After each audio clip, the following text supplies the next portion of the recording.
So yun, isang mapagpalang araw po sa atin mga ka-business. Yun, kasama ko po si Amaro ngayon. Po mga business. At galing tayong nag-mission. At yun, panoorin nyo po sa vlog ng Ka-Business Official. May mga individual tayong nakasama ngayong araw at may natagpuan din tayong special na tao. Panoorin nyo po sa Ka-Business Official yan. Nagkagaling po sa kasi nating dumalo sa medical mission ng INC kasama ang buong Ka-Business family. Ngayon Sabado naman po, kaya pagupit muna at medyo mahaba ng buhok ng Amaro.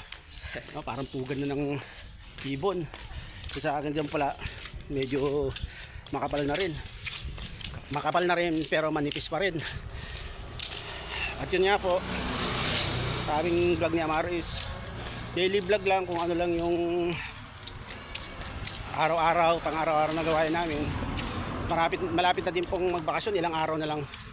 Sa 15 closing time na po ng mga estudyante. 29 at magko-closing na po sila Amaro. So yun, pupunta kaming magpagupit. Kaya abang-abang yun mga ka-business. At syempre salamat po sa mga nagpadala. Sa nagpadala po pala si Ma'am Lulu at saka yung kanyang pamilya. Talagang grabe po yung inyong pinadalang pagmamahal. Nag-uumapaw po. At hindi ko po inaasahan rin yun na meron din pong para sa akin. So yun, thank you very much po Ma'am Lulu, at God bless sa'yo. At God bless din sa family mo. So yun mga ka-business, abang-abang po sa mga mangyayari ngayong araw na to. So yun mga ka-business, nagbabalik Kagawang Istong, inyong lingkod. So nagluluto po tayo ngayon ng nilatan.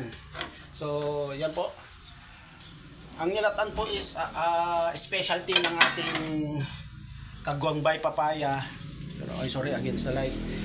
Pero nag-drive kasi si Bay, kaya ako muna ang bumira. Itong nilatan na to, ayan po. Ulo po siya ng baboy. Estong style naman po ito ngayon. Pero ganun pa rin naman po yung mga ricado niya mga ka-business. Tanggalin po natin kasi medyo yung mga bula-bula niya para maano yung ang tawag dito, mga hindi kaaya-ayang lasa. Kaya tanggalin natin ang bula na yan. Sa mga matagal na pong nanonood sa Ka-Business Official, ang nilatan po is ang recipe ng ating Kagawang by Papaya.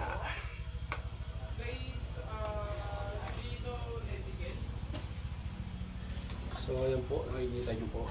Ang halo po nito is gabi at pechay. Ayun, sorry mga malaming ka-business at medyo ibababa ko yung pan. So kumukulo na po siya. Ayan, kumukulo. So papalambutin lang natin yung gabi at saka itong Actually to yung unang kulo po, ayan, sorry. Yung unang kulo po, tinapon ko po yung unang kulo and then pinalitan ko siya ng panibagong tubig para kasi matanggal yung mga hindi magkakaya-ayang lasa.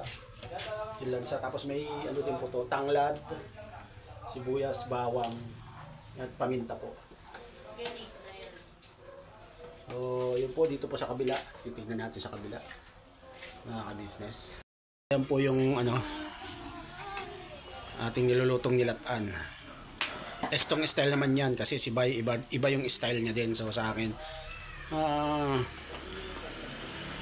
try din nating magnilatan. Estong Elsa tawag sa amin to ay lauya sa Ilocano. Maglalauya tayo. Yung takpa po na natin at meron ako naririnig na medyo maingay dito. So yun Hi Ate Vera. What are you doing?